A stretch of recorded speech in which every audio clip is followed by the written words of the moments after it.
ഞാനിപ്പോൾ ഉള്ളത് കാസർഗോഡ് നിയോജക മണ്ഡലത്തിലാണ്. ഇവിടെ നമുക്കറിയാവുന്നതുപോലെ തന്നെ ലീഗിന്റെ വലിയ ശക്തി കേന്ദ്രമാണ്. ആ ലീഗ് കോട്ട തകർത്ത് മണ്ഡലം പിടിക്കുന്നതിന് വേണ്ടി LDF ഇത്തവണ നിയോഗിച്ചിരിക്കുന്നത്. കാസർഗോഡ് ഏതാണ്ട് എല്ലാ ജനങ്ങൾക്കും സുപരിചിതനായ യുവജനങ്ങളുടെ ഒരു ആവേശതാരം എന്നൊക്കെ പറയാൻ വേണ്ടി പറ്റുന്ന ഷാനവാസ് പാദൂരിനെയാണ്. ഷാനവാസ് ഇപ്പം നമ്മോടൊപ്പം ചേരുന്നുണ്ട്. കഴിഞ്ഞ ജില്ലാ പഞ്ചായത്ത് വൈസ് പ്രസിഡന്റ് ആയിരുന്നു. മികച്ച പദ്ധതികൾ അദ്ദേഹം നടത്തിയെന്ന് ഇവിടെയുള്ള ജനങ്ങൾ തന്നെ പറയുന്നുണ്ട്. അപ്പോൾ ഇത്തവണ ആ കടുത്ത പോരാട്ടം കാസർഗോഡ് നടക്കുന്നു. എങ്ങനെയുണ്ട് ജനങ്ങളുടെ ഒരു പൊതുപ്രതികരണം?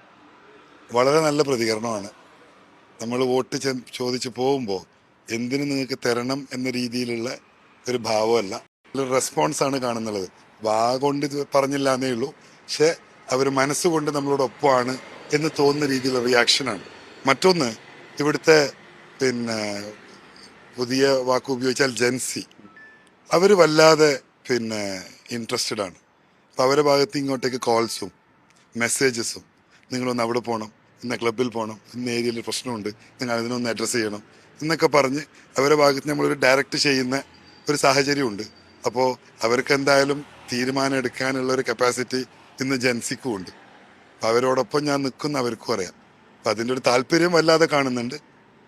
പക്ഷെ ഇതൊക്കെ പറയുമ്പോഴും മുസ്ലിം ലീഗിന്റെ വളരെ പ്രധാനപ്പെട്ട ശക്തി കേന്ദ്രമാണ് കാസർഗോഡ്. അത് എങ്ങനെയാണ് തകർക്കാൻ വേണ്ടി പറ്റുമോ?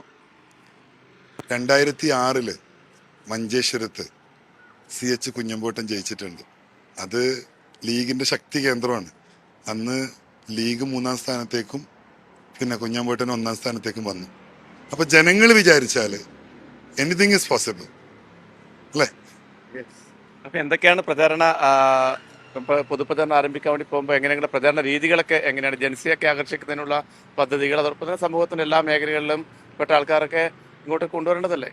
അല്ല, ജൻസിയെ ആകർഷിക്കുന്ന തരത്തിലുള്ള കാര്യങ്ങൾ ചെയ്യണം എന്ന് പറയുന്നത് ഒരു പരിധി വരെ ശരിയാണ്.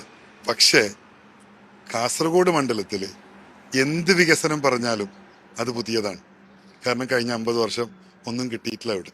അപ്പോൾ അത് ആഗ്രഹിക്കുന്ന, ഇപ്പോൾ ജൻസി ആണെങ്കിലും ഇപ്പോൾ ഒരു 10-60 വയസ്സായ ഒരാൾ, ഇല്ലെങ്കിൽ 65 വയസ്സായ ഒരാൾ, അയാൾക്ക് കഴിഞ്ഞ 50 വർഷത്തെ ഇവിടുത്തെ ഹിസ്റ്ററി അറിയാം.